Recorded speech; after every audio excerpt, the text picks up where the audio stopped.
বিখ্যাত কয়লা মাফিয়া জয়দেব খান আজকে পশ্চিম বর্ধমানের বিজেপির জেলা কমিটির স্থায়ী আমন্ত্রিত সদস্য পদ পেয়েছে। আমাদের অবাক লাগে, ওদের এগেনস্টে মাফিয়া রাজের বিরুদ্ধে লড়াই করার কথা বলেছেন। আজ আমরা অবাক হয়ে দেখছি যে বিজেপি নামক ওয়াশিং মেশিনে একজন কয়লা মাফিয়া হঠাৎ পরিষ্কার পরিচ্ছন্ন হয়ে স্থায়ী আমন্ত্রিত পদ পেলেন।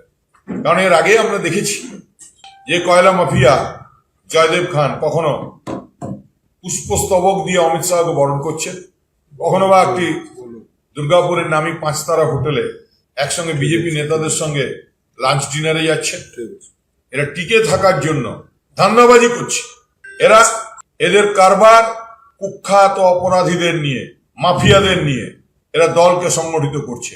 বাংলার মাটি দুর্জয় ঘাঁটি, তাই যতই দুর্বৃত্তদের নিয়ে জেলা কমিটি সাজাও, বাংলার মানুষ কিন্তু পাড়ায় পাড়ায় প্রতিরোধ গড়ে তুলবে। কয়লা মাফিয়াদের এনে ভয় দেখানো চলবে না।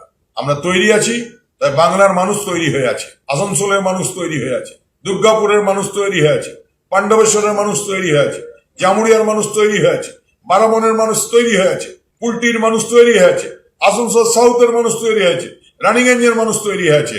আমরা আগামী নির্বাচনে 9 জয়, পশ্চিম বর্ধমানের 9টি আসনেই মানুষ এই দুর্বৃত্তায়নের বিরুদ্ধে ভোট দেবেন। যতই জয়দেব খানদের এনে তোমরা ঝুলি ভর্তি করে বাজারে নামাবো ভাবো, বাংলার মানুষ, পশ্চিম বর্ধমানের মানুষ তোমাদের ঝুলি শূন্য করে দেবে।